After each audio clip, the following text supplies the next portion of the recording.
Shalom, bener gak ada gempa barusan? Enggak?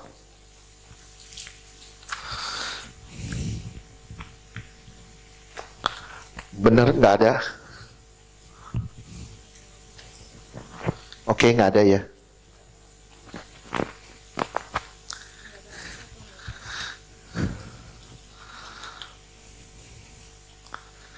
Karena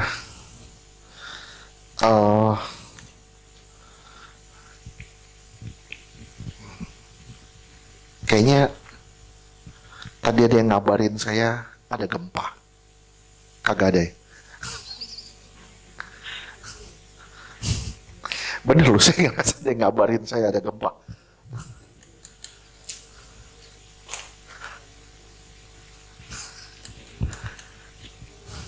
Oke, nggak apa-apa.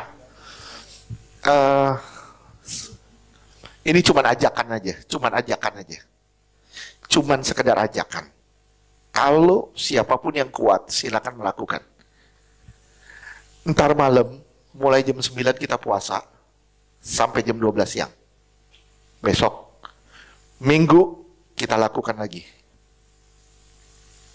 Ya, karena kita mempersiapkan diri untuk masuk dalam peperangan rohani di hari Minggu.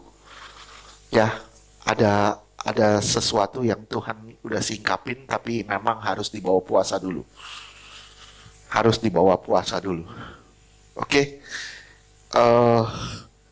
Tadi sengaja, kenapa? Di Banten ya? 1 jam yang lalu. Berapa? 6,7. 6,7 ya? Bukan, benar ada yang ngabarin. Ada yang ngasih tahu saya tadi. Ada gempa. Hah?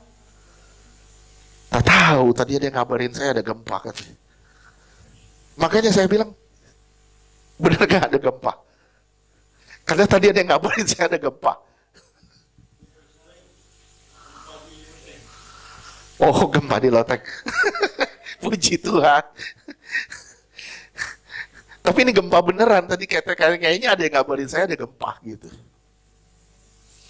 Dan ternyata benar ya. Gempa ya. 6,7. 6,7. Banten. Di Banten. Oke.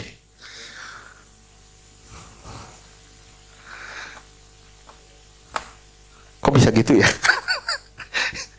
Siapa yang ngasih tahu tadi? Iya. Pada saat tadi Lia mulai penyembahan, kayaknya ada yang ngasih tahu saya jelas banget ada gempa katanya. Hah? Jam 4. Pas kita mulai. Ya, oke, nggak apa-apa. Puji Tuhan. Yang penting Tuhan jaga kita. Kita mau masuk dalam peperangan karena akan ada banyak bencana ke depan. Kita persiapkan diri kita untuk lebih serius lagi di dalam Tuhan ya. Oke. Kita mau bahas sama-sama. Sebenarnya ini bahasan lama, tapi kita belajar refresh otak kita. Supaya kita lebih mengenal siapa Allah. Itu aja kuncinya. Kita lebih mengenal siapa Allah dan apa maunya Allah sama kita. Hari ini kita belajar sama-sama, nanti juga ada tanya jawab ya. Tanya jawab, saya minta kita semua jangan takut, jawab aja. Mau jawab aja, jangan takut salah. Karena nggak ada yang salah. Ketika kita masuk dalam hadirat Tuhan, kita belajar justru itu saling melengkapi. Justru kita saling melengkapi di sini. Kita sama-sama belajar, udah tahu pakaian imam. Kita sama-sama belajar pakaian imam. Sebelum kita mulai,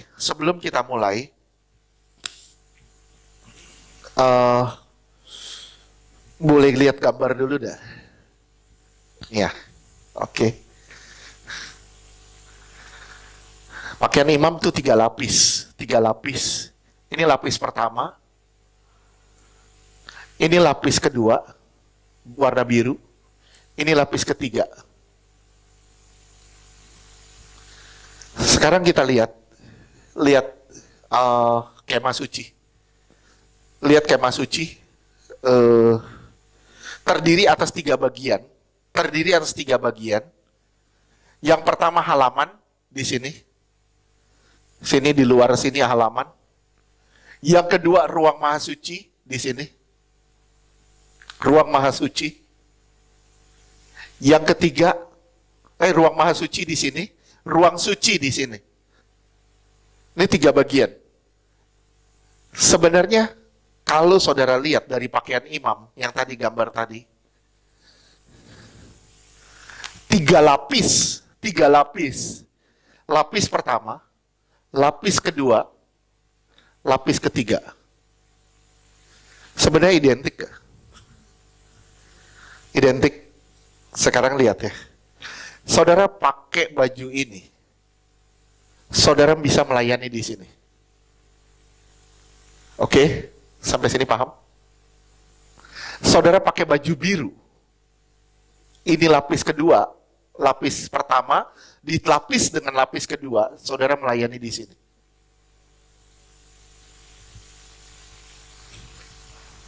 Saudara menang di lapis kedua, lapis pertama, lapis kedua. Saudara bisa pakai lapis ketiga, saudara melayani di ruang maha suci. Saudara, saya cuma bilang, maksudnya Tuhan apa? Maksudnya Tuhan apa? Kok Tuhan ngejabarin sedemikian rupa? Maksudnya apa? Maknanya apa? Maknanya hanya satu. Tuhan gak mau saudara berdiam di halaman sebagai orang percaya. Tapi saudara mesti punya kemauan masuk di dalam kesempurnaan. Tuhan gak mau saudara berdiam di halaman, tapi saudara didorong Tuhan untuk masuk ke ruang maha suci, melayani Tuhan secara pribadi. Saudara udah termasuk rekan sekerja Allah semuanya di sini. Tapi di sini saudara menjadi pelayan Tuhan secara pribadi. Misalnya, saya seorang raja. Ada yang melayani taman saya. Orang tukang kebun-kebun. Kedua, ada yang melayani ruang makan saya. Ada yang melayani tempat kerja saya. Bersih-bersih, di dalam rumah bersih-bersih. Tapi ada yang khusus, yang melayani secara pribadi. Semua kebutuhan-kebutuhan saya, dia yang cukupin. Nah, ini dia. Tuhan maunya kita sampai ke tingkat sini. Bukan hanya di sini. Sekarang sama-sama kita belajar. Sama-sama kita belajar dari Keluaran 28. Mulai dari ayatnya ke-1.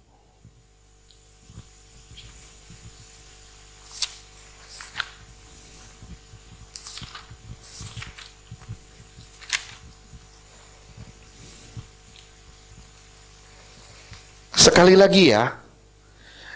Saudara masuk ke sini, saudara masuk pertama ini, saudara akan ketemu dengan baju efod yang dibahas pertama.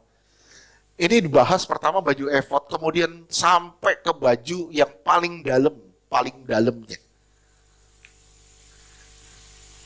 Nah, Tuhan bongkar itu dari kepala dulu. Dari kepala dulu sampai keluar sini. Yuk, sama-sama kita belajar. Keluaran 28 dari ayatnya ke-1. Keluaran 28 ayat 1. Engkau harus menyuruh abangmu Harun bersama-sama dengan anak-anaknya datang kepadamu dari tengah-tengah orang Israel untuk memegang jabatan iman bagiku. Harun dan anak-anak Harun yakni Nabat, Abihu, Eleazar, dan Itamar. Iya. saudara dan saya akan memegang jabatan-jabatan imam. Saya ulang sekali lagi. Saudara dan saya dipanggil untuk memegang jabatan imamat. Oke? Nah, ini prinsip dasarnya di sini. Banyak orang punya prinsip begini. Udah percaya, udah pasti selamat. Udah percaya, sudah pasti selamat. Tapi kalau saudara masuk ke sini, saudara akan ngerti. Ternyata percaya tidak cukup.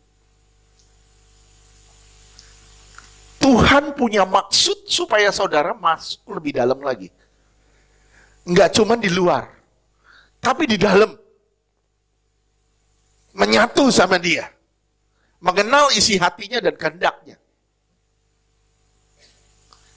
Pelayan taman itu nggak tahu isi hati rajanya. Betul gak? Ya, pelayan ruang kerja mulai tahu isi hati rajanya. Tapi pelayan pribadi, ring satunya, itu tahu isi hatinya. Oke, sampai sini ngerti? Nah, Tuhan mau saudara dan saya memegang jabatan imamat. Itu kuncinya. Karena kita dipanggil untuk menjadi imam. Imam. Terus?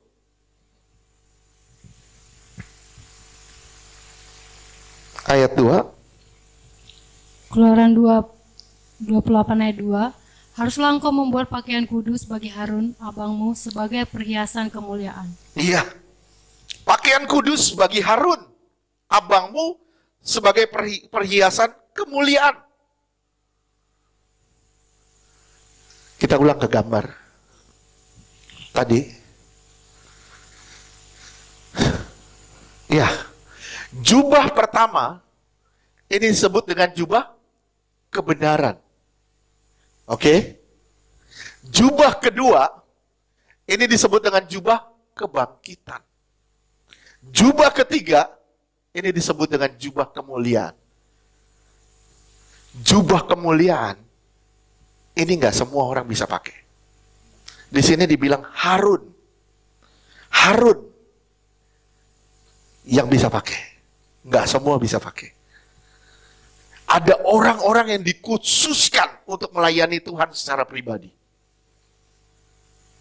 Nah, itu di perjanjian lama. Di perjanjian baru, Tuhan telah mati bagi saudara dan saya. Dia membuka jalan yang baru. Saudara punya kemungkinan untuk sampai ke sini. Baju komplit bajunya. Ini yang disebut dengan jubah kemuliaan. Saudara punya kemungkinan ke situ. Karena dia sudah membuka jalan. Tapi bisa nggak kita nyampe ke sana? Pertanyaannya pasti bisa. Cuman pertanyaan lagi, mau nggak kita sampai ke sana?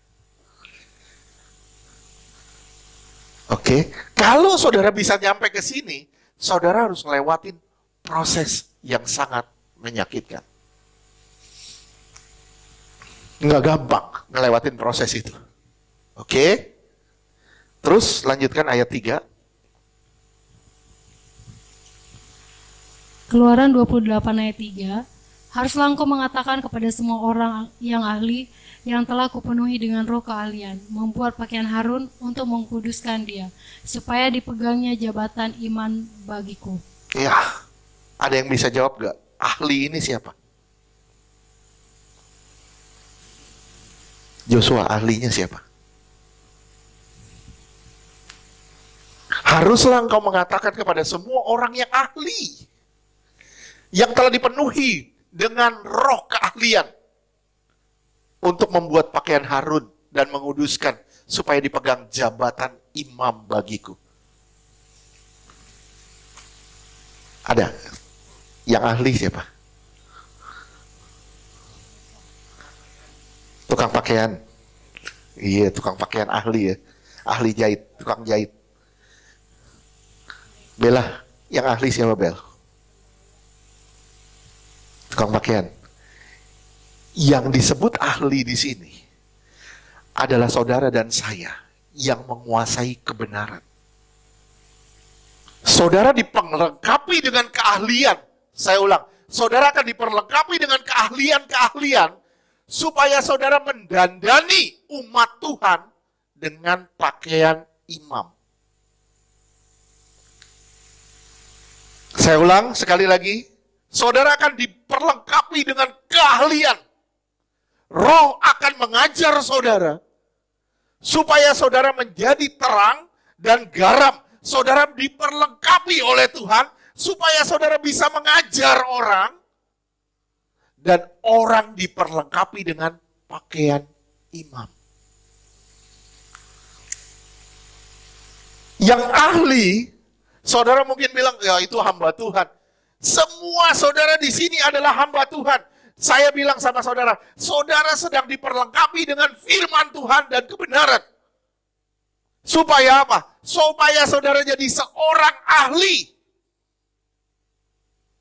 Saudara akan merajut pakaian imam itu, dan saudara akan dandani orang di kiri kanan saudara dengan kebenaran.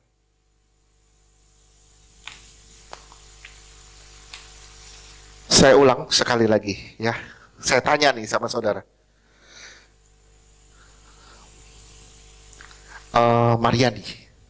Mariani. Jangan kaget gitu baru dipanggil namanya, kaget banget. Mariani, kamu lihat keluarga kamu ada masalah. Mereka suka nyari kamu nggak? Untuk sharing, konseling sama kamu? Ya, kok bisa gitu? Dulu begitu nggak? Enggak kan? Dulu enggak ya? Sekarang gitu ya? Kenapa? Karena kamu sudah diperlengkapi dengan keahlian sebenarnya. Ya, dulu orang nggak memperhitungkan kita, tapi begitu kita udah rohani, begitu orang lain ada masalah, yang dicari kita. Saudara perhatiin deh, perubahan dalam hidup saudara, perhatiin nggak? Kenapa begitu? Karena saudara sedang diperlengkapi dengan keahlian itu, sehingga keahlian itu membuat saudara memakaikan pakaian imam kepada orang di kiri kanan saudara. Tapi kebenarannya harus benar. Sekali lagi, kebenarannya harus benar. Saudara harus menjadi hamba Tuhan yang diurapi, yang menyampaikan pengajaran yang sehat. Pengajaran yang sehat kepada semua orang di kiri kanan saudara. Saya lihat ya, udah mulai bergeser gak cara hidup saudara? Udah mulai bergeser gak?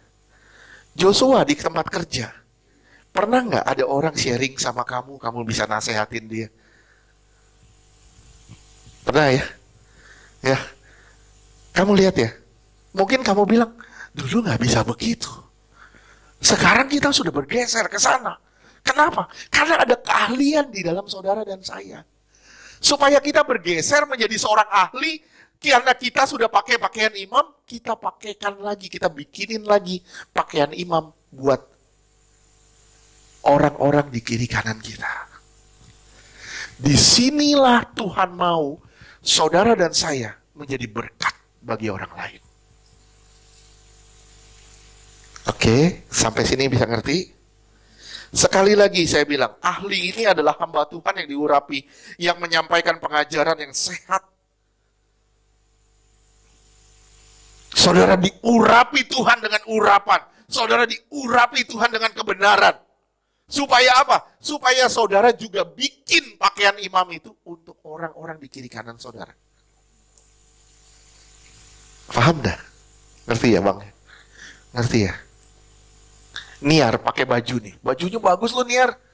Misalnya, bagus loh, keren bajunya. Dia ahli bikin. Dia ahli ngejahit. Ahli. Begitu saya bilang, pakaianmu bagus Niar. Niar bilang, Pak, mau saya bikinin satu. Bapak harus pakai sepakaian seperti saya. Oke. Ya saya kiasan aja kalau saya pakai bajunya Niar kan. Perut saya pasti keluar. Nggak mungkin. Nah dia bikin baju, bajunya bagus. Oke, ahli dia ahli, dia bikin baju bagus. Dan keahliannya dia membuatkan saya baju yang sama dari dia, seperti dia. Saudara akan diperlengkapi, saudara akan diperlengkapi dengan masalah demi masalah. Bukan hanya kebenaran demi kebenaran. Saudara kan bukan hanya diperlengkapi dengan kebenaran demi kebenaran, tapi juga saudara akan diperlengkapi dengan masalah demi masalah. Tujuannya hanya satu. Lu udah ngelihat cara Tuhan bekerja di balik masalah lu. Sekarang bersaksi kepada orang di kiri kananmu, supaya orang tahu jalan keluar ketika mereka bermasalah seperti kamu.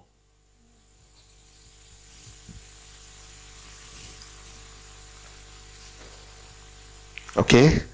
Hanya orang yang mengalami yang bisa menjadi saksi. Kalau saudara nggak mengalami, jangan berharap kesaksianmu itu hidup. Saya ulang. Kalau saudara tidak mengalami, jangan berharap kesaksianmu itu hidup. Kesaksian baru bisa hidup ketika kita mengalami. Wih, luar biasa lo kesaksian lo. Iya, karena gue mengalami. Dan kita sedang mendandani orang di kiri kanan kita dengan pakaian imam. Hari ini kita rajut jubah kebenarannya. Dia terima Yesus, kita rajut jubah kebenarannya. Kita dorong dia, kita motivasi dia. Kita mentoring dia. Sampai dia masuk ke dalam ruang suci. Kita mentoring lagi terus sampai dia masuk ke ruang maha suci. Gampang nggak?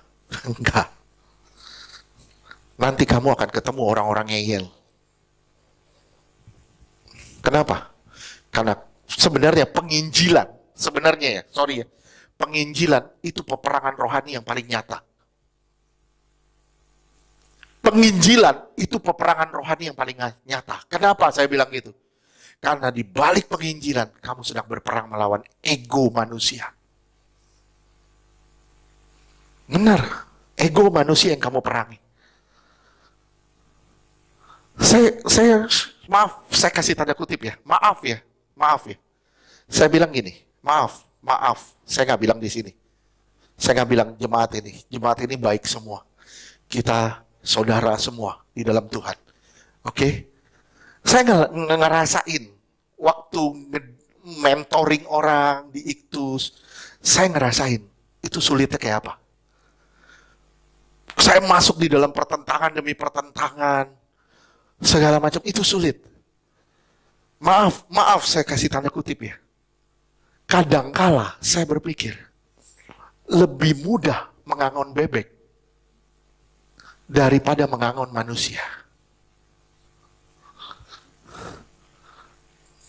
Bini saya ketawa, kenapa tuh? Dia tahu. Lebih mudah kadang ngajarin dogi kita. Ngajarin anjing kita lebih mudah. Kenapa? Dia bisa duduk, nggak ngelawan. Dia bisa duduk. Coba manusia, kita didik. Waduh, boro-boro duduk diem. Boro-boro. Apa lo? Lo mau apa? Lo ngelawan. Nggak gampang. Sorry ya, maaf ya, saya bilang sekali lagi, lebih gampang ngangon bebek daripada ngangon manusia. Kenapa? Bebek nggak punya kendak. Dia ngikut aja di depannya. Manusia punya kendak, mau ngikut di depan, ngelihat ke samping, jalan ngecor ke samping. Nggak gampang loh. Istilahnya kalau saudara mau pakein baju imam ke orang, pakein baju yang pertama aja, baju pertama itu udah sulit. Apalagi saudara mau pakein baju imam. Saudara nggak bisa memaksa. Tuhan nggak maksa kita kok. Tuhan nggak maksa kita pakai baju imam. Tapi Tuhan ngelatih kita, ngedidik kita lewat masalah demi masalah. Mau nggak mau, kamu pakai baju imam. Sampai kamu bilang, aduh saya baru ngerti sekarang. Jadi ngerti ahlinya siapa? Ahlinya siapa? Saudara dan saya. Itu adalah ahli-ahli yang dipakai Tuhan untuk pakaiin baju imam kepada orang di kiri kanan kita. Ayat 4.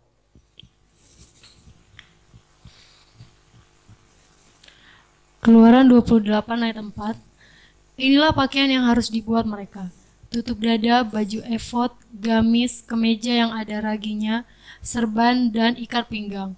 Demikianlah mereka harus membuat pakaian kudus bagi Harun, abangmu, dan bagi anak-anaknya, supaya ia memegang jabatan imam bagiku. Oke, gambar.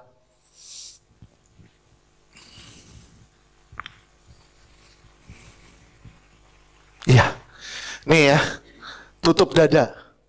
Jadi gini, jubah pertama adalah jubah kebenaran. Ini saudara percaya Yesus. Modal dasarnya saudara dibenarkan dulu.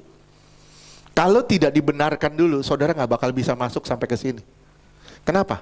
Nggak ada kebenaran. Ngerti dah?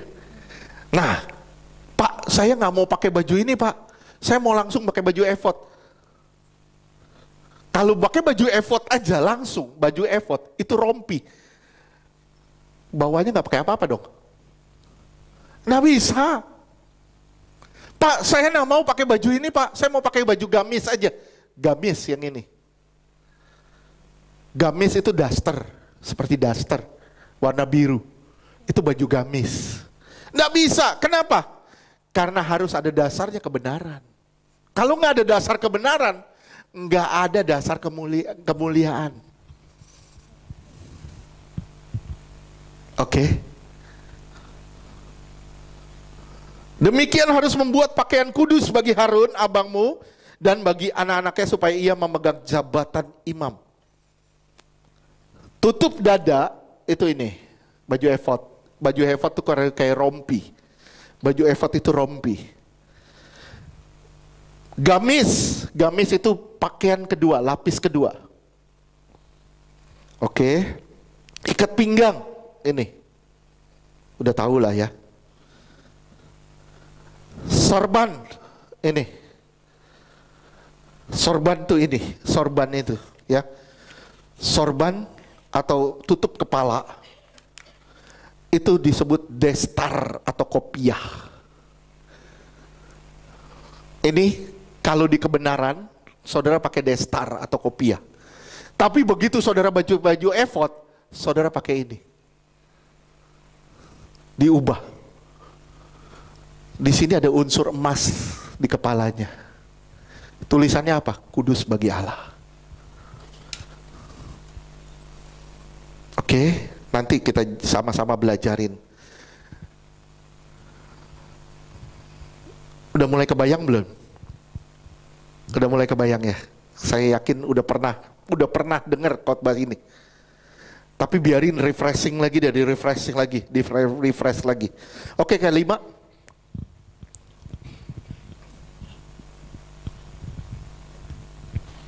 Keluaran 28 ayat 5.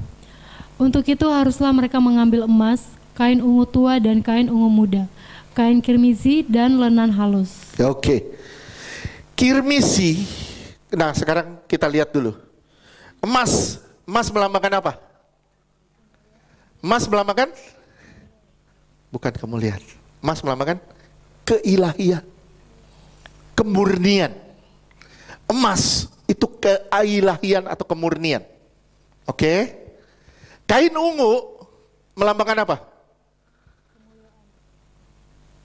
Ungu melambangkan raja. Raja. Waktu Yesus mau disalib, dia dikasih kain ungu. Dia bilang, wah sembah dia raja orang Yahudi.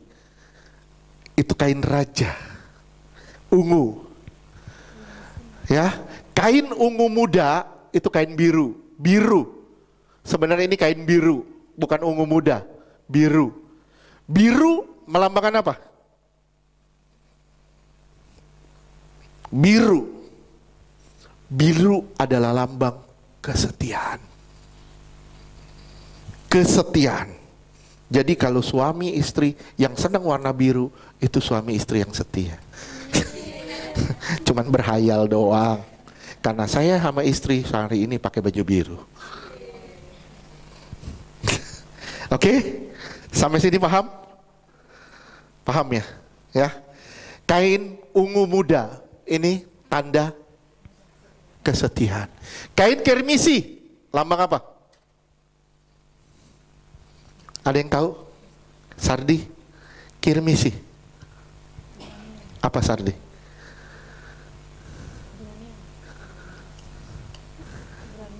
Hah? Apaan? Makanan. Oh, keberanian. Keberanian. Bukan. Sorry. Kirmisi itu tanda penebusan. Warnanya merah. Kirmisi itu tanda penebusan atau pengorbanan. Karena itu warnanya merah. Ya, lenan halus adalah kain. Kain apa, Karen? Hah? Wahyu 19 ayat 8. Kebenaran.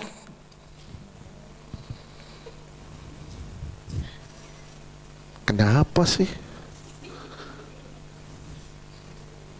Ada yang lucu dengan penampilan saya? Wahyu 19.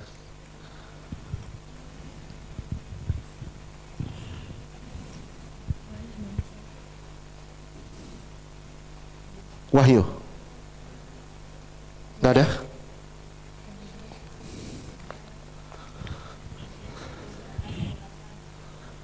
Apa Karen? Bacain aja. Oke. Wahyu 19 ayat 8.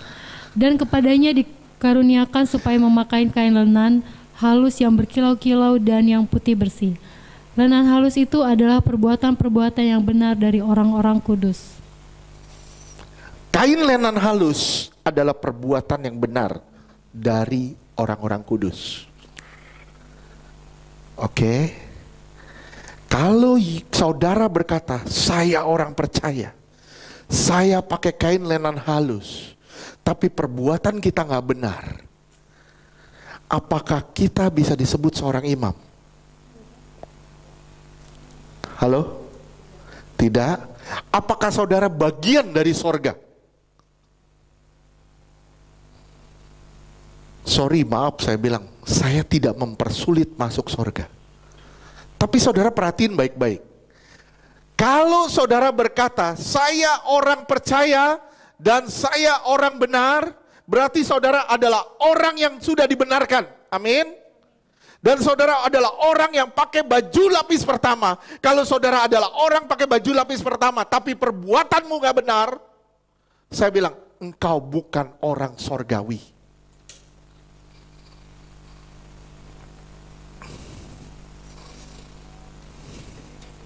Bisa tanggap gak apa yang dia ngomong ini? Ya, karena begitu saudara masuk ke sini, saudara mulai melayani dia. Kenapa? Karena begitu ditebus, saudara langsung jadi hamba. Begitu saudara jadi hamba, saudara harus diperlengkapi dengan pakaian imam. Saya ulang sekali lagi, begitu saudara pakai baju putih, lenan halus, tempatmu di sini. Begitu saudara dibaptis, terima Yesus, saudara melayani Tuhan, saudara masuk di sini. Saudara pakai kain ungu, pakai kain gamis, dilapisi lagi kain gamis, baju gamis. Begitu saudara menang di sini, saudara pakai baju efod di sini. Sampai sini ngerti? Ngerti? Kenapa saya ngomong gitu tadi? Kenapa? Karena ketika kita mengaku diri kita sudah ditebus Tuhan, Kita langsung pakai jubah kebenaran, itu modalnya. Itu modalnya. Gimana saudara mau pakai jubah kebenaran? Gimana saudara bisa bilang, saya orang yang dibenarkan, kalau kelakuanmu nggak benar? Saya ulang, gimana caranya engkau bisa berkata, aku orang yang dibenarkan, kalau kamu orang yang tidak benar perbuatanmu? Sorry, lenan halus saja kita nggak pakai.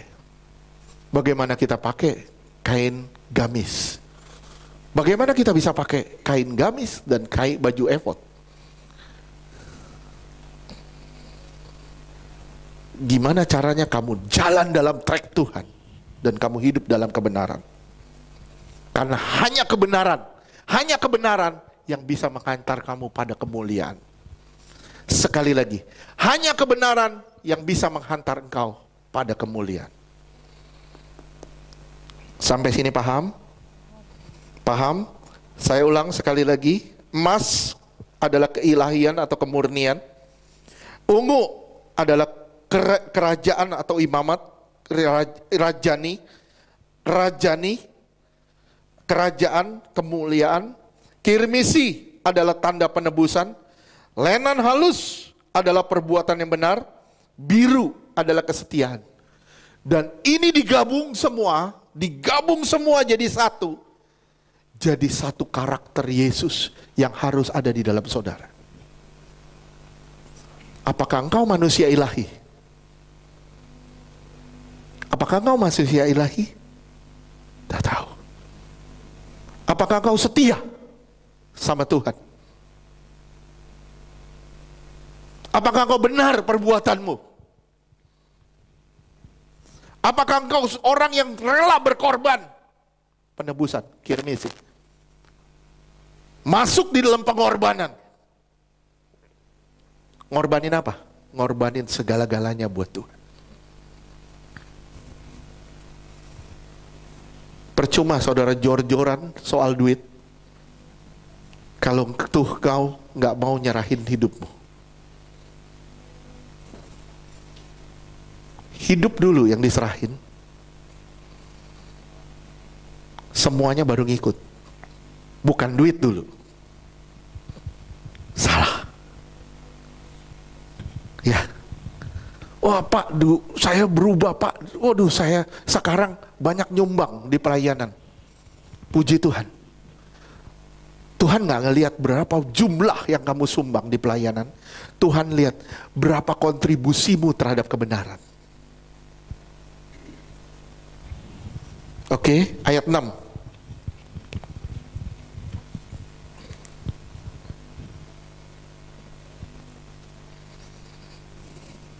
Keluaran 28 ayat 6.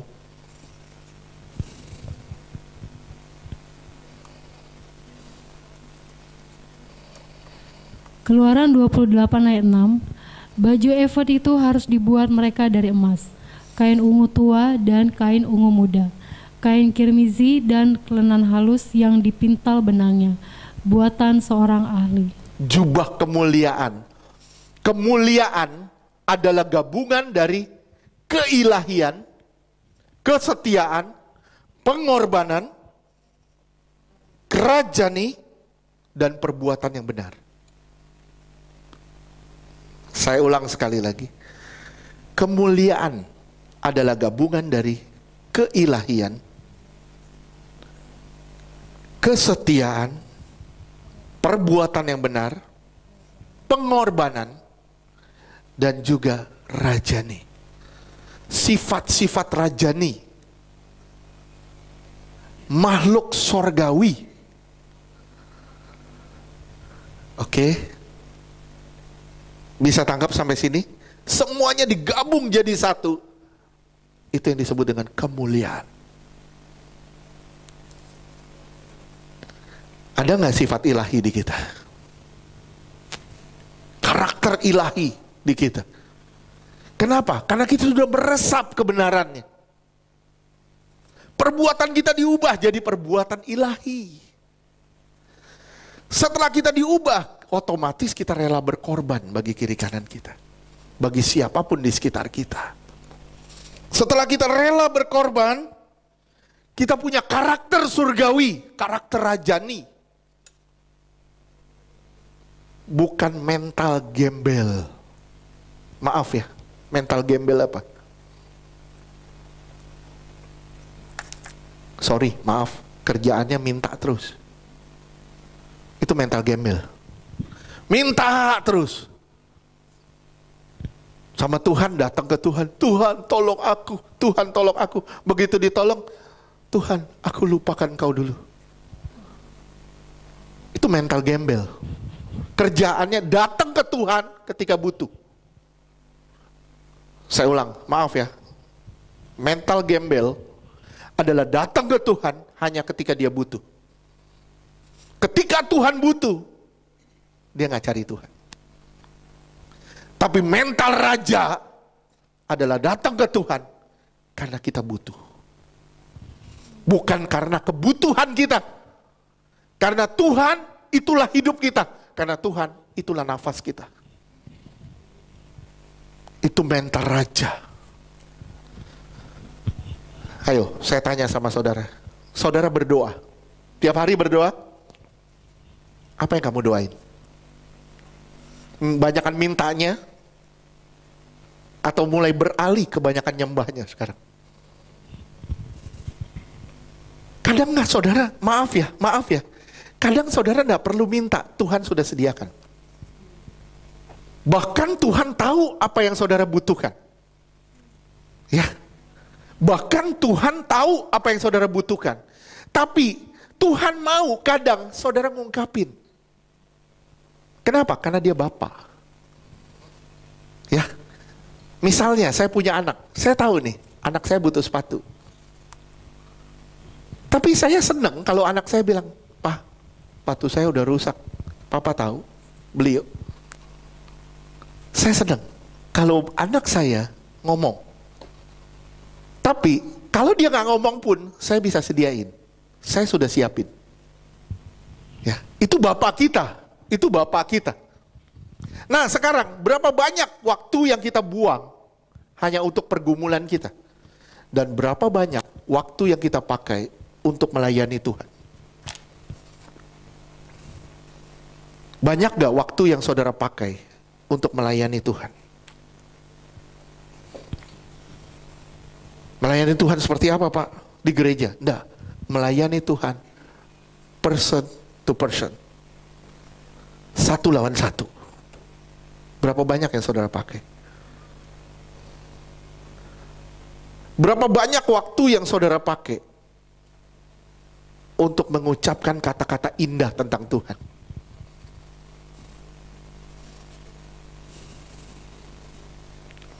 Ketika engkau bermasalah, baru engkau cari dia. Saya bilang, itu maaf, saya kasih tanda kutip, itu Kristen gembel. Taunya cuman minta. Taunya cuman ngadah tangan. Tuhan gak bikin kita seperti ini. Oke? Tuhan bikin kita diberkati untuk menjadi berkat. Tuhan bikin kita begini. Bukan begini. Begini gimana? Saya diberkati oleh Tuhan. Saya diberkati oleh Tuhan. Tidak salah. Kalau doa saya memberkati Tuhan. Dengan cara apa? Saya memuji, menyembah Tuhan, memuliakan Tuhan. Dan muliakan Tuhan dengan hidupmu. Bagaimana caranya engkau diproses sama Tuhan, diubah sama Tuhan, menjadi pribadi yang berbeda. Dan hidupmu sungguh-sungguh memuliakan Tuhan. Oke, terus lanjutkan ayat 7. Ini banyak sekali ini. Kayaknya gimana kalau kita nggak selesain? Hah? Sesi 2? Karena ini sampai 43, nggak mungkin kita bisa selesai. Panjang banget. Oke.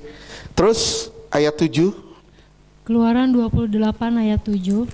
Haruslah ada pada baju efod itu 2 tutup bahu yang disambung kepadanya. Pada kedua ujungnya lah harus baju efod itu disambung. Ayat 8. Keluaran 28 ayat 8.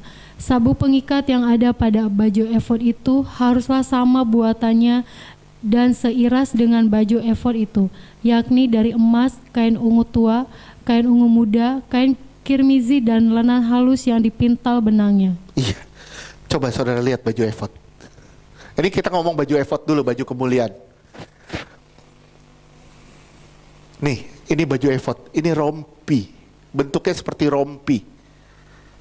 Ini harus selaras semuanya, yang di dada, yang di bahu, sama ikat pinggangnya. Ini harus selaras semuanya.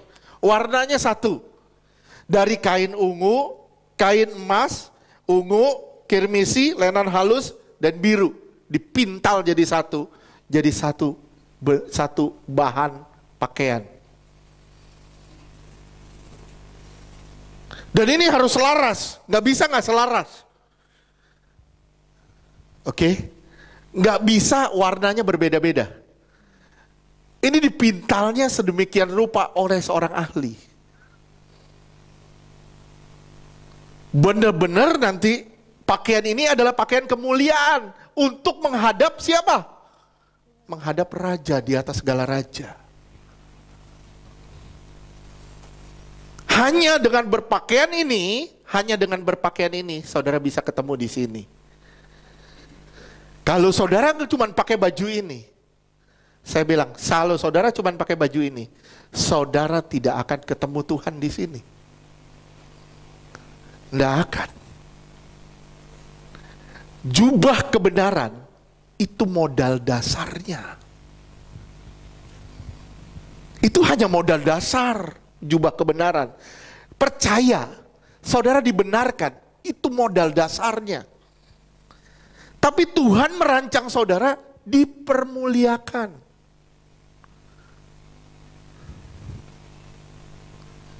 Sampai sini bisa ngerti dah?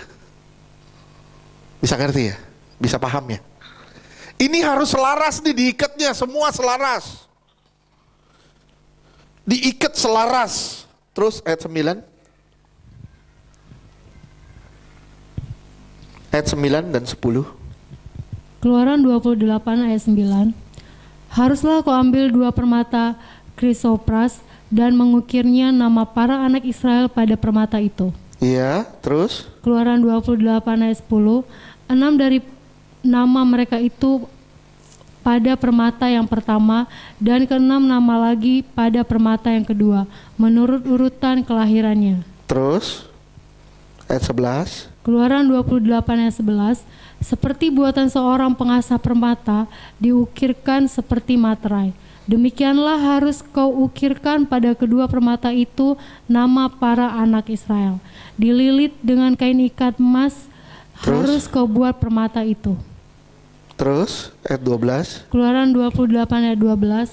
Kemudian haruslah kau taruh kedua permata itu pada kedua tutup bahu baju efod sebagai permata peringatan untuk mengingat orang Israel.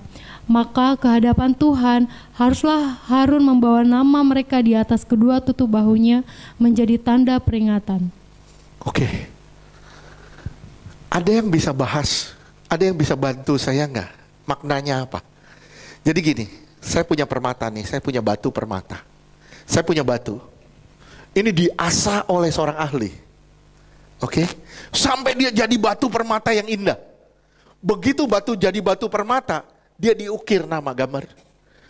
Dia diukir 6 nama sebelah kiri, 6 nama di sebelah kanan. Taruh di bahu.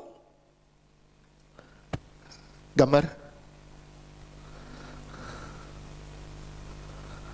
Nah, di sini harus taruh di bahu.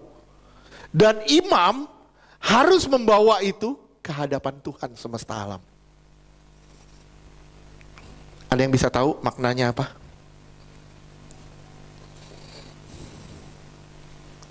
Henny, jangan pikir kamu aman.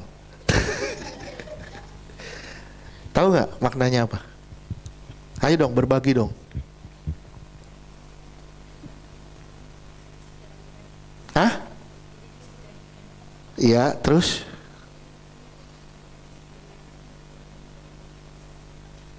Iya. Oke, puji Tuhan. Yudi.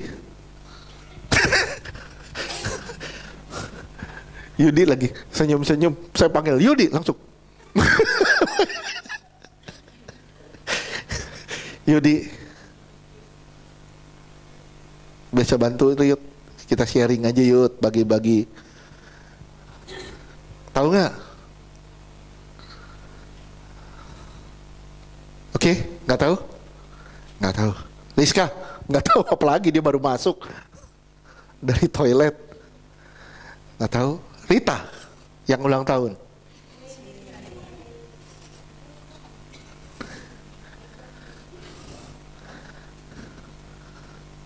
Tahu? Nggak? Ayo, ngomong aja, nggak apa-apa. Ayo bicara aja, nggak apa-apa. Salah juga nggak apa-apa, nggak ada yang bisa disalahin kok. Kita semua belajar. Oke? Hah? Pemenang? Mengenang. Oke, mengenang. Media?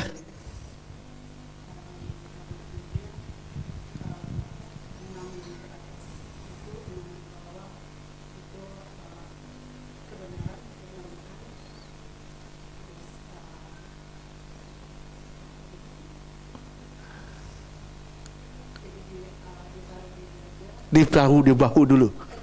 Di bahu.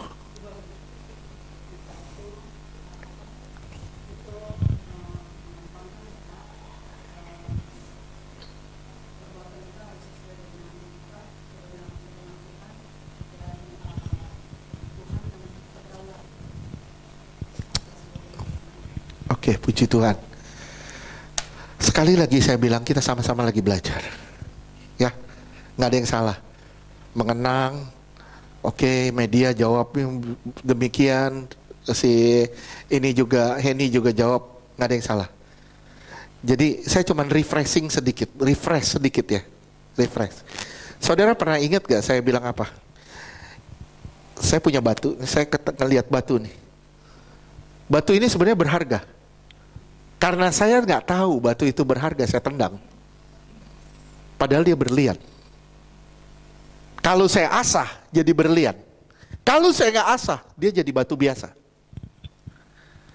Oke? Yang membuat saudara dan saya berharga apa? Proses. Kalau orang Kristen tidak diproses, simak ya, orang Kristen tidak diproses, dia tidak pernah akan jadi berharga. Tidak pernah akan jadi berharga. Dia harus lewatin proses demi proses, baru dia bisa jadi berharga. Saya ketemu batu, waduh batu ini tidak ada harganya. Tapi ketika saya bawa ke ahlinya, bawa ke seorang ahli, batu ini diasah, jadi batu permata. Oke, diasah, begitu diasah, sakit dah. Begitu kita diproses, aduh sakitnya. Ada orang ngomongin kita harus diam. Ada orang jelekin kita harus diam. Ada orang bikin begini, bikin begitu, bikin ulah sana sini, kita harus lipat tangan, tutup mata. Ngerti gak maksudnya? Lipat tangan, tutup mata apa? Lipat tangan, tutup mata, artinya berharap sama Tuhan. Kalau kamu buka mata, kamu mulai bekerja sesuai dengan keinginanmu. Tapi begitu engkau tutup mata, biarkan Tuhan yang bekerja, karena Dia yang buka mata. Ngerti ya? Kalau engkau tutup mata, Tuhan yang bekerja, karena Dia buka mata. Kalau engkau buka mata, engkau yang bekerja, karena engkau buka mata.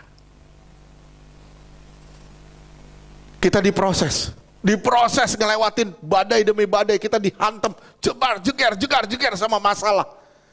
Itu membentuk kita jadi berharga, membentuk kita jadi permata yang indah. Begitu kita jadi permata, ditulis nama kita di batu itu. Nama kita ditulis dan kita ditaruh di bahunya Tuhan. Di bahunya Tuhan artinya apa? Semua bebanmu Dia yang pikul. Indah gak? Indah gak? Semua bebanmu sebenarnya itu ada di bahu Dia. Kalau semua bebanmu ada di bahu dia, kenapa engkau masih bawa beban di bahumu? Saya ulang.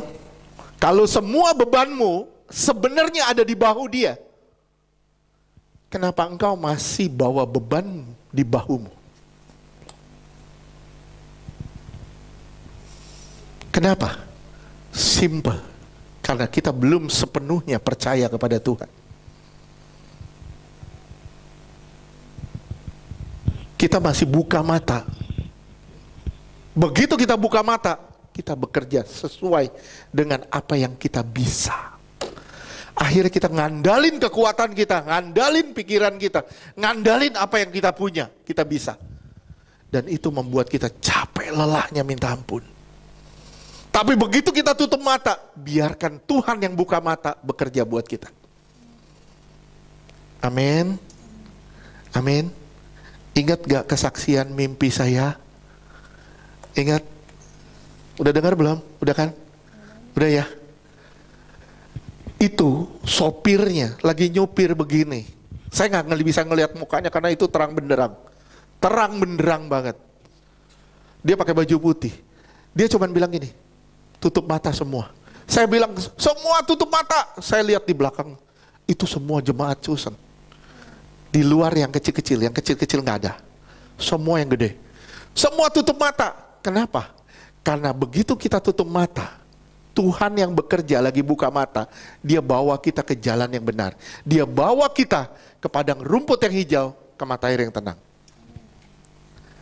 Kalau saudara buka mata, saudara pasti takut. Betul ya? Karena kita tutup mata, biarkan Tuhan yang buka mata yang bekerja. Kita diproses, dibentuk. Terus digodok, godok, sampai kita jadi batu permata. Begitu saudara batu permata, jadi batu permata, saudara taruh di bahunya. Ditaruh di bahunya. Betapa berharganya engkau di hadapan Tuhan. Saya bilang lagi, betapa berharganya engkau di hadapan Tuhan. Dia bawa dengan bangga kamu di bahunya. Dia bawa kamu dengan bangga di bahunya untuk menghadap Bapa di sorga. Ini permataku. Inilah permataku yang ada di bahu ini. Dan itu adalah saudara dan saya.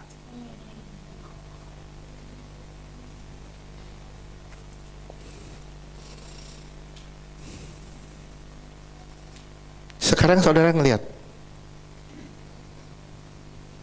apakah saudara orang yang tidak berharga? Apakah saudara tidak berharga? Salah besar. Kamu sangat berharga di mata Tuhan. Saya bilang sekali lagi, kamu sangat berharga di mata Tuhan. Bilang, saya sangat berharga di mata Tuhan. Tapi saya harus diproses untuk menjadi permata. Prosesnya itu yang gak enak sebenarnya. Berharganya itu enak, prosesnya gak enak. Inilah jawaban atas doa-doa kita. Sebenarnya semua masalah yang dipikulnya. Bahkan firman Tuhan di Yesaya dibilang apa? Semua sakit kita yang ditanggungnya. Semua penyakit kita sudah ditanggung dia. Semua masalah sudah dipikul sama dia. Bagian kita apa? Bagian kita apa? Kecil. Lihat ya. Via Dolorosa. Tuhan mikul. Betul? Tuhan mikul salib di bahunya. Betul? Di tengah jalan, sepertiga, sedikit sekali, bukan sampai sepertiga, mungkin sedikit sekali, itu bagian dari Simon dari Kirene. Betul? Simon dari Kirene melambangkan kita. Cuman sebagian kecil yang kita harus pikul. Sebagian besar Tuhan sudah selesaikan. Tuhan sudah menyelesaikan bagian besarnya. Bagian kecilnya Tuhan mau melibatkan kita sebagai rekan sekerjanya. Paham gak sih? Paham? Hebat gak Tuhan? Hebat? Bisa bayangin ya. Ada nama di sini. Ida. Ida siapa? Ida siapa? Ibu Doroyani. Ada nama Ida di sini, di bahu Tuhan. Ada nama Ida di sini. Ada nama Saraswati di bahu Tuhan. Ada nama Media di bahu Tuhan. Dan dibawa sama Tuhan, dibawa sama Tuhan, dibawa sama Tuhan dengan sangat bangga ke hadapan Bapa di sorga. Bangga banget dia bawa ini. Tapi saudara harus lewatin proses itu.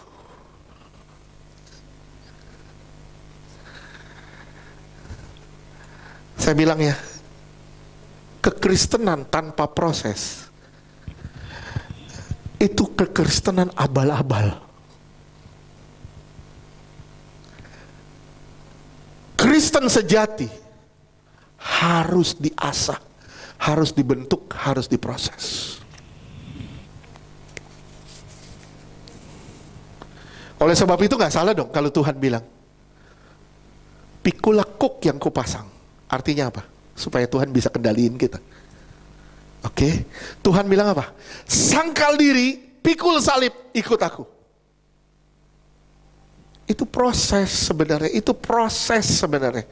Menyangkal diri, menyangkal siapa kita, kesenangan kita, keinginan kita. Kita sangkal. Waduh, itu proses yang sangat menyakitkan. Proses yang paling menyakitkan, bukan ketika saudara nggak punya duit, bukan ketika sakit saudara nggak sembuh, bukan itu proses yang paling menyakitkan. Proses yang paling menyakitkan ketika kesenangan saudara dan saudara bilang tidak. Kesenangan saudara, kebiasaan saudara, dan saudara berkata tidak pada itu. Itu proses yang paling menyakitkan. Saya bilang, kalau engkau tidak berkata tidak hari ini pada kesenanganmu, engkau tidak menyangkal diri. Kalau engkau tidak menyangkal diri, jangankan engkau pikul salib, sangkal diri aja enggak. Ada 3 ya, sangkal diri, pikul salib, ikut Tuhan. Saudara ikut Tuhan enggak? Kalau enggak sangkal diri. Ikut Tuhan enggak kalau enggak sangkal diri? Enggak. Saudara pikul salib enggak kalau saudara enggak sangkal diri? Enggak. Mulai dari menyangkal kesenangan kita. Mulai dari menyangkal kebiasaan kita. Di situ saudara ngerasain salib Tuhan di bahu saudara. Begitu saudara ngerasain salibnya di bahu saudara, saudara baru bisa dikendalikan untuk mengikut Tuhan. Saya ulang sekali lagi. Saudara berharga di mata Tuhan. Saudara diproses, ditaruh di bahunya Tuhan. Dan ini dibawa ke hadapan Bapa di sorga. Tapi tidak bisa tidak, saudara harus lewatin proses demi proses. Oke, ayat 13.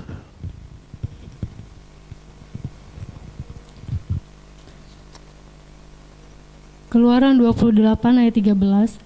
Haruslah kau buat ikat emas. Ikat emas, kesempurnaan, keilahian. Terus 14. Keluaran 28 ayat 14. Dan 2 utai dari emas murni. Sebagai utas haruslah kau buat itu, yang buatannya sebagai tali berjalin, dan haruslah kau pasang utai berjalin itu pada ikat itu. Iya. Terus 15. Keluaran 28 ayat 15. Haruslah engkau membuat tutup dada, pernyataan keputusan, buatan seorang ahli. Buatannya sama dengan baju efod. Demikianlah harus engkau membuatnya, yakni dari emas, kain ungu tua, kain ungu muda, kain kirmizi, dan lenan halus yang dipintal benangnya. Haruslah engkau membuatnya. Iya. Oke, kembali ke gambar.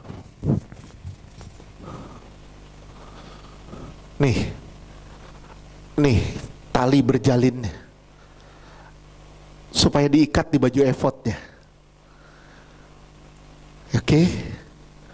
Nanti di sini ada seperti ring-ring emas untuk mengikat semuanya jadi kuat. Oke. Terus 16. Keluaran 28 ayat 16, haruslah itu 4 persegi, lipat 2, sejengkal panjangnya dan sejengkal lebarnya. Iya. Sejengkal panjangnya, sejengkal lebarnya. Harus taruh di dada. Lebarnya sejengkal, panjangnya sejengkal. Artinya apa? Bukan persegi panjang ya. Berarti kotak persegi, sempurna. Ini tanda kesempurnaan sebenarnya. Kesempurnaan harus dibuat itu di dada saudara. Diikat dari benang-benang yang dijadi satu. Diikat dari benang-benang untuk menjadi satu. Ini tanda kesempurnaan. Ayat 17. Keluaran 28 ayat 17, haruslah kau tatah itu dengan permata tatahan, 4 jajar permata, permata yaspis merah, krisolit, malakit, itulah jajar yang pertama. Ya, jajar pertama yaspis merah, krisolit, malakit, jajar yang pertama. Terus jadi ada 4 jajar ya, ada 4 jajar. Jajar pertama batu ini, jajar kedua, jajar ketiga, jajar keempat. Terus ya 18. Keluaran 28. Saya nggak bahas batunya, Sekali lagi saya nggak bahas batunya. Terus jajar yang kedua permata batu bara, lazuarit, yaspis, hijau. Terus ayat 19.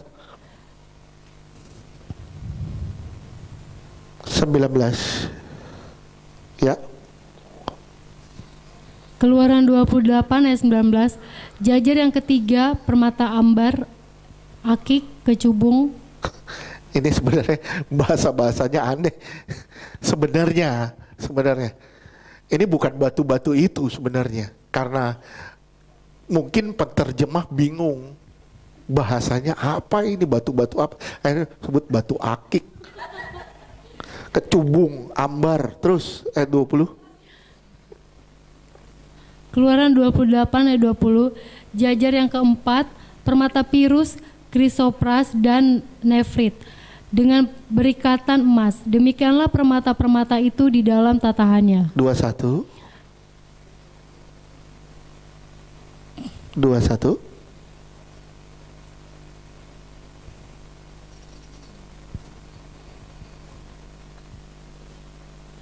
Keluaran 28 ayat 21, sesuai dengan nama para anak Israel, permata itu haruslah 12 banyaknya, dan pada tiap-tiap permata haruslah ada diukirkan seperti materai nama salah satu suku dari yang 12 itu. Iya. Aduh, saya kalau tiap baca ini, saya cuma bilang betapa besar kasihnya kepada saudara. Saya ulang sekali lagi, saudara batu permata. Saudara harus diproses. Betul? Ditaruh, diikat dengan ikat emas. Ditaruh di dadanya Tuhan. Saudara ditaruh di dadanya Tuhan. Artinya apa? Namamu ada di dadanya Tuhan. Namamu ada di hatinya Tuhan. Betapa indahnya engkau di hadapan Tuhan. Kalau engkau bermasalah hari ini, masalah apa? Sakit, gak ada duit, gak ada apa?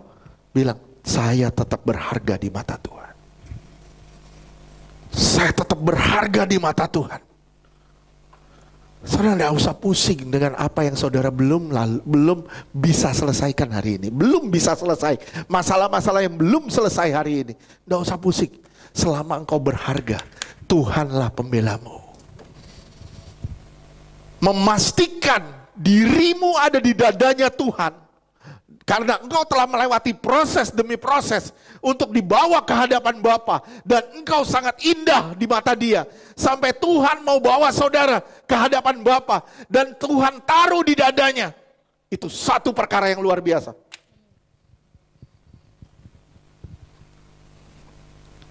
Satu perkara yang sangat luar biasa.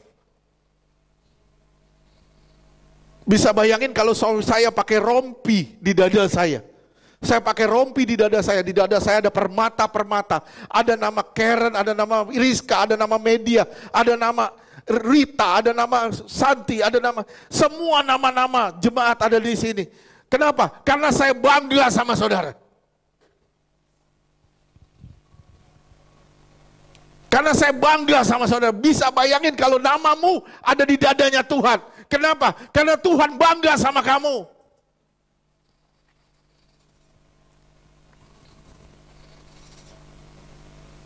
Tuhan sangat mengasihi kamu. Sangat mengasihi kamu.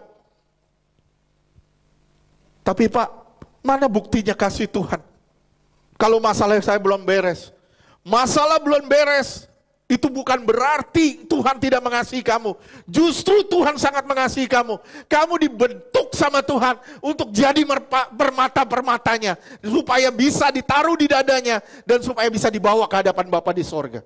Beri kemuliaan dong buat Tuhan. Betapa indahnya kita di mata Tuhan. Betapa kasihnya besar kepada saudara dan saya. Mungkin kita bilang, saya bisa bikin apa sih?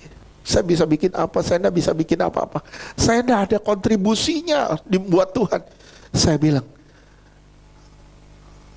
saudara cukup mengasihi Tuhan. Itu kontribusi yang paling berharga di hadapan Tuhan. Cukup mengasihi Tuhan.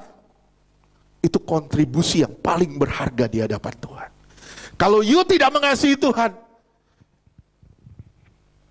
you tidak ada kontribusi di hadapan Tuhan. Mengasihi Tuhan adalah melakukan firman Tuhan. Praktek dari mengasihi Tuhan adalah menggenapi semua firman-Nya.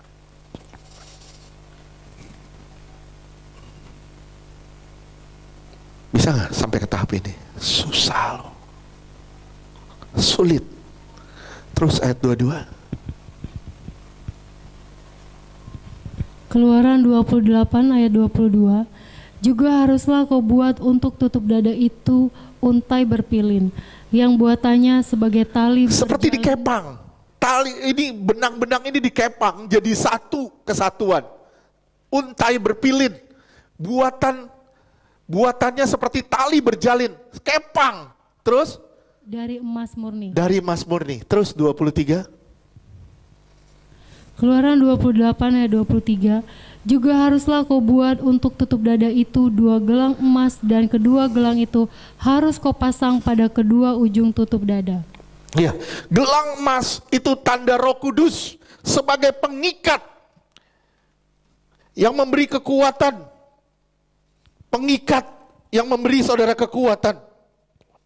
Untai berpilin, tali berjalin, adalah sifat Kristus sebagai penyambung antara Anda atau saudara sebagai umat pilihannya dengan Dia yang adalah Bapa kita.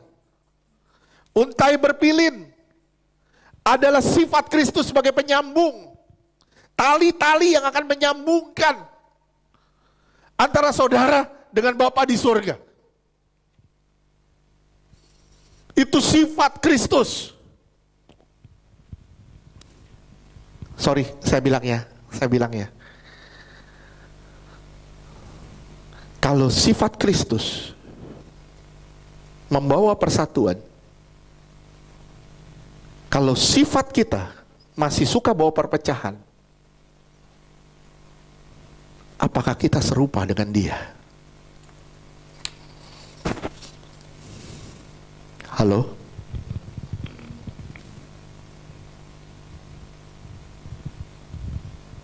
Oke, sifat Kristus itu mempersatukan, bukan memecahkan. Kalau sifat kita masih suka memecahkan, itu bukan sifat ilahi. Itu sifat duniawi. Gimana caranya kita mempersatukan semuanya? Ingat doa Tuhan sebelum Dia disalib? Doanya apa? Supaya saudara dan saya semua kita menjadi satu. Diikat, dijalin. Supaya apa? Ketika saudara bisa terjalin, terikat, baru saudara bisa dibawa ke hadapan Bapa di surga. Lihat deh. Yohanes 17 ayat 21.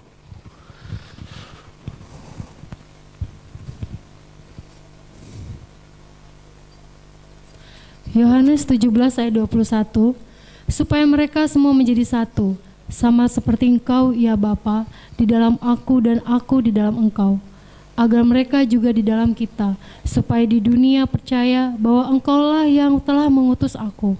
Supaya dunia percaya bahwa Engkaulah yang telah mengutus aku. Supaya semua dunia percaya kalau Yesus sudah diutus sama Bapaknya. Gimana caranya? Gimana caranya?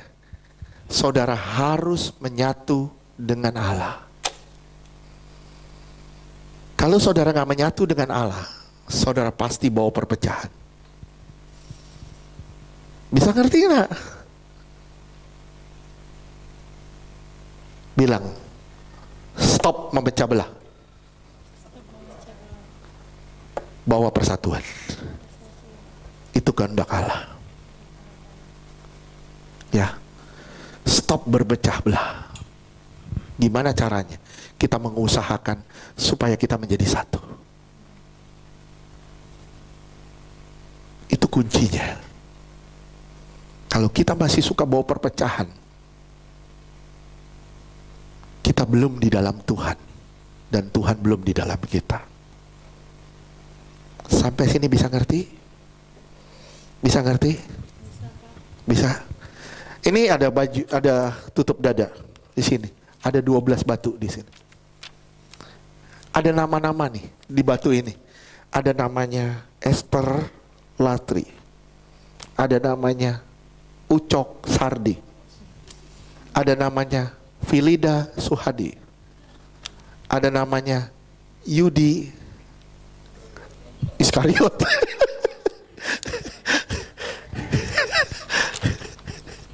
Ada namanya Yudi siapa sih namanya? Hah? Yudi Kristiani. Lukas Yudianto. Tuh lihat ya, lihat deh.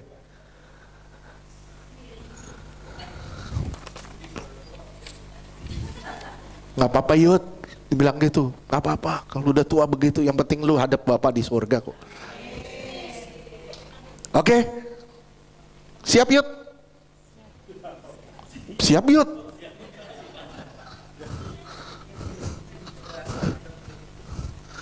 Ya, yang penting kamu ngadep Bapak di surga. Sempurna lu. Oke? Sampai sini ngerti ya?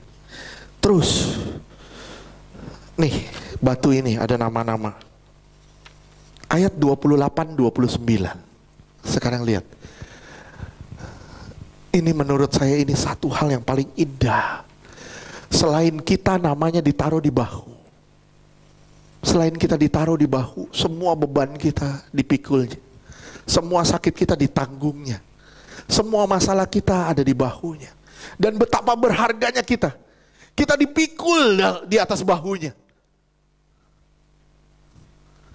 Sekarang lihat ayat 28-nya dan 29.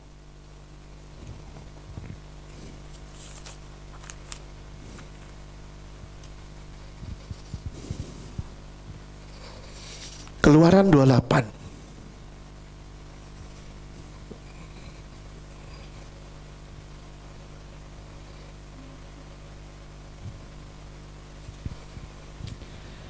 Keluaran 28 ayat 28. Kemudian haruslah tutup dada itu dengan gelangnya diikatkan kepada gelang baju efod dengan memakai tali ungu tua. Iya, keilahi, ke kerajaan. Terus? Sehingga tetap di atas sabuk baju efod. Sehingga tetap di atas sabuk baju efod terus? Dan tutup dada itu tidak dapat boleh bergeser dari baju efod. Dari batu efod. Ya, tidak boleh bergeser dari baju efod. Terus ayat 29, saya ngelihat orang Eskimo. Keluaran 28 ayat 29. Demikianlah di atas jantungnya harus dibawa Harun nama para anak Israel pada tutup dada pernyataan keputusan itu. Apabila ia masuk ke dalam tempat kudus, supaya menjadi tanda peringatan yang tetap di hadapan Tuhan. Iya, kembali ke ayat 28. Saudara menemukan satu yang indah gak di sini? Di ayat 28. Terus? Keluaran 28 ayat 28. Kemudian haruslah tutup dada itu dengan gelangnya diikatkan kepada gelang baju efod dengan memakai tali ungu tua, sehingga tetap di atas sabuk baju efod, dan tutup dada itu tidak dapat bergeser dari Enggak baju boleh efod. bergeser. 29, lihat lagi. Ada yang indah di sini. Satu, kata tidak boleh bergeser. Terus? Keluaran 28 ayat 29. Demikianlah di atas jantungnya. Harus di atas jantung nama-nama saudara.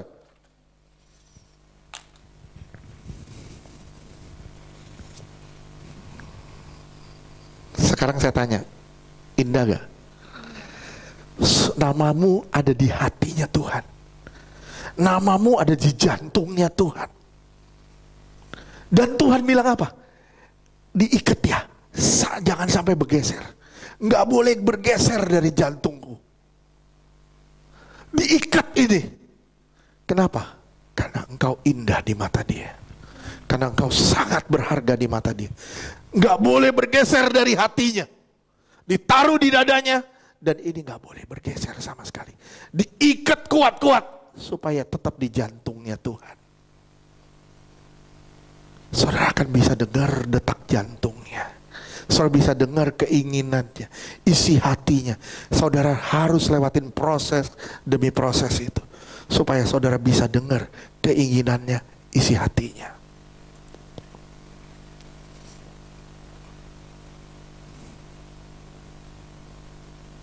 Bisa bayangin? Ya. Misalnya, sekarang lagi tren, misalnya lagi tren, misalnya artis apa gitu. Nah, Santi seneng banget sama artis itu misalnya. Dia pakai baju, tulisannya di dadanya, itu nama artis ya. Ya. Misalnya Kadir. Santi suka banget sama Kadir, misalnya, atau Jajami Harja, misalnya, senang banget dia, ditaruh di dadanya, dia bangga jalan, wah, bangga jalan, kenapa? Karena ada di dadanya dia, ya, begitu nama kita ada di dada Tuhan, dan Tuhan sangat bangga sama saudara. Tapi syaratnya satu, you harus lewatin proses dulu. Diproses terus, dibentuk terus. Diikat sama Tuhan. Ditaruh di dadanya. Tuhan bilang, jangan bergeser dari jantungku. Gak boleh bergeser dari jantungku. Harus diikat jadi satu. Saya bilang, bukankah ini suatu yang indah?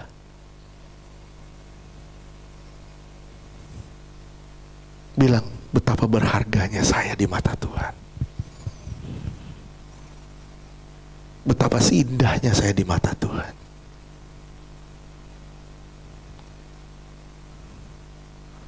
Jangan anggap enteng dirimu, jangan anggap ringan dirimu.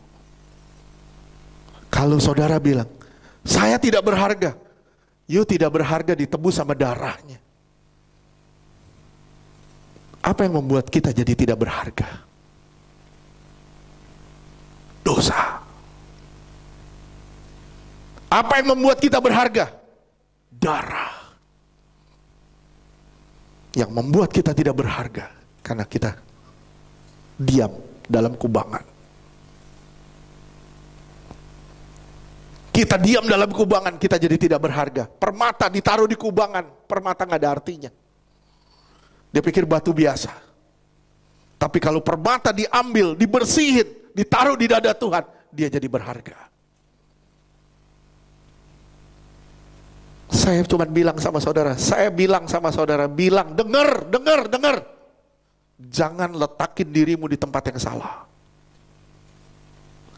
Ketika engkau meletakkan dirimu di tempat yang salah, engkau jadi tidak berharga. Saya ulang sekali lagi, jangan taruh dirimu di tempat tidak berharga. Kenapa? Karena engkau jadi tidak berharga. Tapi letakkan dirimu di dadanya Tuhan. Engkau sangat berharga di mata Tuhan. Beri kemuliaan buat Tuhan. Saya rasa saya aminin dulu ya. Udah berapa lama? Hah? 1,5 jam. Oke, puji Tuhan. Saya akhiri dulu. Nanti kalau ada kesempatan kita lanjutkan lagi. Saya nggak tahu minggu depan bagaimana. Saya nggak tahu apakah saya atau Pak Roy atau Karen, saya nggak tahu. Ataukah ada yang lain yang Tuhan suruh untuk khotbah, silakan. Saya nggak tahu, tapi lihat aja nanti gimana. Kita lanjutkan lagi, intinya apa? Nah itu dia, saya ngelihat si Henley kayak begitu tuh. Sini Hen, pakai tasnya sini. Iya sini, pakai tasnya. Pakai dong, taruh di depan kayak tadi. Nah, itu kayak baju effort tuh. Terus, sorry, maaf ya, saudara bayangin, kamu jangan langsung ke sini, pelan-pelan dari sana dulu, jalan pelan-pelan ke sini, jalan pelan-pelan ke sini. Balik sini, sini, madep sini. Halo, nah madep sini. Bisa bayangin saya misalnya saya Bapa di surga. Henley pakai baju effort. Itu misalnya. Ya, di dalam situ ada nama saudara. Dipajang sama dia dan dia bawa ke sini. Dan Bapa di surga bilang, bagus banget permata-permatanya. Bagus banget saudara dan saya. Dan saudara dan saya jadi kebanggaan Tuhan. Amin. Beri kemuliaan dong buat Tuhan. Oke, God bless. Jangkung banget sih lu.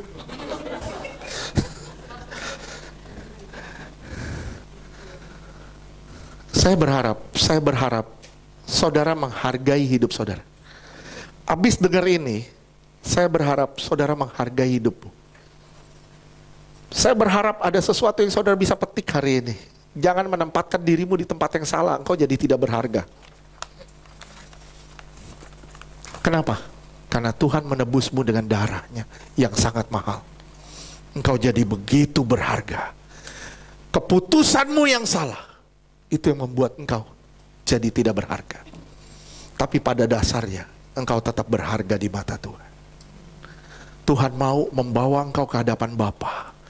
Dan Tuhan mau taruh engkau di bahunya sebagai kebanggaannya. Tuhan mau taruh engkau di dadanya sebagai isi hatinya, kecintaannya, supaya saudara bisa dibawa ke hadapan Bapa. Itukah kerinduan hati Tuhan. Amin.